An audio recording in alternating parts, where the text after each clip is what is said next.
10 ఏళ్ల పాటు చంద్రగిరిలో ఎలాంటి అభివృద్ధి చేయకపోగా ఉన్న సహజ వనరులను దోచేసిన చెవిరెడ్డి భాస్కర్ రెడ్డి ఇప్పుడు ఒంగోలుకు పారిపోయారని చంద్రగిరి నియోజకవర్గ మల్లవరం తెలుగుదేశం పార్టీ ఇన్ఛార్జ్ మనోహర్ చౌదరి ఆరోపించారు. చంద్రగిరి నియోజకవర్గంలో తెలుగుదేశం పార్టీ నాయకులు ప్రచారాన్ని ముమ్మరం చేశారు. పంచాయతీల వారీగా ఇంటింటి ప్రచారాన్ని కొనసాగిస్తున్నారు. అందులో భాగంగా శుక్రవారం మల్లవరం పంచాయతీ తెలుగుదేశం పార్టీ సీనియర్ నాయకులు మనోహర్ చౌదరి ఆధ్వర్యంలో వందలాది మంది తెలుగు తమ్ముళ్లు మహిళలు కలిసి పంచాయతీ పరిధిలోని శ్రీనివాసపురం, ముస్లింపేట, కాలూరు, హరిజనాడ తదితర ప్రాంతాలలో ఇంటింట ప్రచారం నిర్వహించారు. ప్రతి ఇంటికి వెళ్లి తెలుగుదేశం పార్టీ మేనిఫెస్టోను వివరిస్తూ తెలుగుదేశం పార్టీ అధికారంలోకి వస్తే జరిగే మేలును వివరించారు.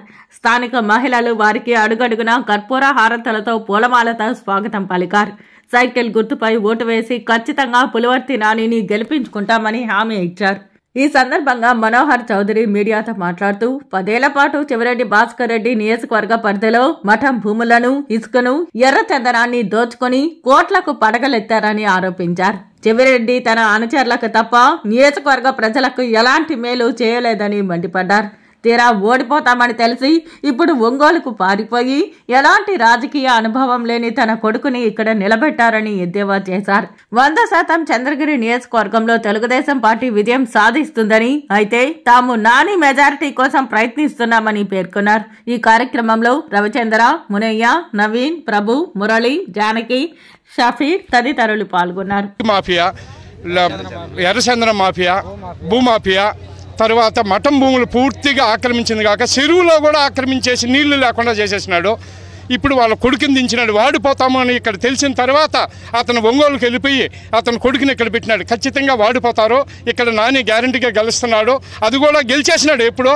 ఇంకా మెజార్టీ కోసమే మేమందరూ తెలుగుదేశం వాళ్ళు ట్రై చేస్తున్నాం. జై నాని.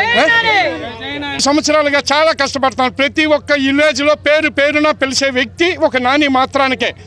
కాబట్టి ఖచ్చితంగా చంద్రబాబు నాయుడికి నాని పరమశిష్యుడు అవుతాడు. ఇక్కడ నాని గెలుస్తున్నాడు. స్మగ్లింగు మాది ఎర్రచందనం బాక్రాపేట దగ్గర మా పొలం ఉంది. అక్కడ నుండే లారీలు వెళ్తాయి. ఎర్రచందనం వెళ్తున్నాయి. ఆయన ఉపాధి కల్పించలేదు. మెయిన్ ప్రజలకు ఉపాధి లేదు. మన భారతదేశంలో అన్నిటికన్నా బీహార్ అంటున్నాం, కానీ ఇప్పుడు బీహార్ అయిపోయింది. ఈసారి మనం గెలిపించుకోకపోతే ఈ భూ ల్యాండ్ మాఫియా కూడా వచ్చేసింది. ఆ చట్టాన్ని పెట్టారంటే అది కూడా మన భూమి మనకు ఉండదు, వాళ్ళు పోంటుంది. మన భూమికి ఆయన పాస్పోర్ట్ అవసరమా? జగన్ పాస్పోర్టు. మన భూమికి సర్వే నెంబర్ రాళ్ళు, జగన్ రాళ్ళు అవసరమా? మన భూమికి వాళ్ళ పట్టాలు పాస్బుక్ వేసుకొని వాళ్ళ ఫోటోలు వేసుకుంటున్నారు. అవన్నీ అరికట్టాలి.